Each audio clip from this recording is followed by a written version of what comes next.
బహుజనులు చట్టసభల్లో ఉంటేనే రాజ్యాధికారం సాధ్యమని ప్రముఖ హోమియోపతి డాక్టర్ సికింద్రాబాద్ బీఎస్పీ అభ్యర్థి దండెపు బసవానందం అన్నారు. పార్లమెంట్ ఎన్నికల్లో పోటీ చేస్తున్న ఆయన బీఎస్పీ అభ్యర్థిగా నామినేషన్ దాఖలు చేశారు.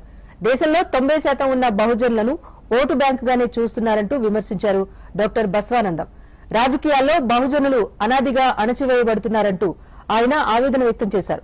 సికింద్రాబాద్ పార్లమెంట్ అభ్యర్థిగా తనను గెలిపిస్తే పార్లమెంట్లో బహుజనుల గొంతుక బలంగా వినిపిస్తారన్నారు బసవానందం.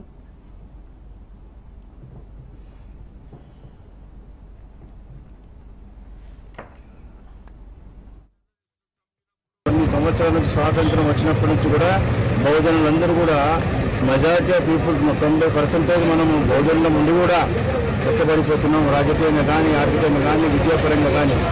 వాళ్ళు దొరల పార్టీ ఏంటంటే వాళ్ళు తెలిసినాక మనకు ఓట్లు మాత్రమే ఉపయోగించుకొని వాళ్ళు గద్దెనెక్కిన తర్వాత మనం తెచ్చేస్తారు.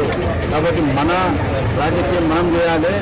మనం 90% ఉన్నటువంటి బహుజనులు, ఎస్సీ, ఎస్టీ, బీసీ, మైనార్టీలు అందరూ కూడా ఐకమత్యమై అత్యధిక మెజార్టీతో మనం ఈ ఎలక్షన్లో ఎంపీ టికెట్కు గెలిపించినట్టయితే ఢిల్లీలో కూర్చొని వాళ్ళ బుద్ధి భావించి ఈ సికింద్రాబాద్ పార్లమెంట్లో అభివృద్ధి చేస్తారని చెప్పి మనస్ఫూర్తిగా మీకు వాగ్దానం చేయడం జరుగుతుంది. ప్రతి ఒక్కరు కూడా మనమందరం కూడా చైతన్యవంతమై ఈ ఎలక్షన్లు మనకు ముఖ్యము, మనము ఆయుధం అంటే ఓటు. ఈ ఓటుతోని మన బహుజనులందరూ కూడా ఐకమత్యం కావాలని చెప్పి కోరుతున్నాం. డాక్టర్గా 30 సంవత్సరాలు ప్రాక్టీస్ చేసిన ప్రజల్లో చైతన్యం తెచ్చడం, మంచి ఆరోగ్యం అందించడం. రాజకీయం కూడా కృష్ణపడిపోతున్నది. దాన్ని కూడా రాజకీయంలో కూడా ప్రజలకు సేవ చేయాలనే ఆలోచన వస్తుంది. అందుకోసమే పెద్దల సహకారంతో ఈ రాజకీయ రంగం ప్రవేశం చేయడం జరిగింది.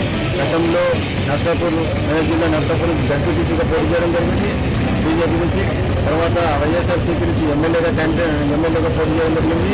ఇప్పుడు బహుజన సమాజ్ పార్టీ తరఫున సికింద్రాబాద్ పార్లమెంట్ నుంచి ఎంపీగా పోటీ చేసి ఈ యొక్క ఎంపీగా ఎన్నికైనట్టయితే మనము ఈ బహుజనులకు, ముఖ్యంగా బహుజనులందరినీ కూడా నా యొక్క శక్తి వంచన లేకుండా వాళ్ళకు సహకారం అందిస్తానని కోరుతున్నాను.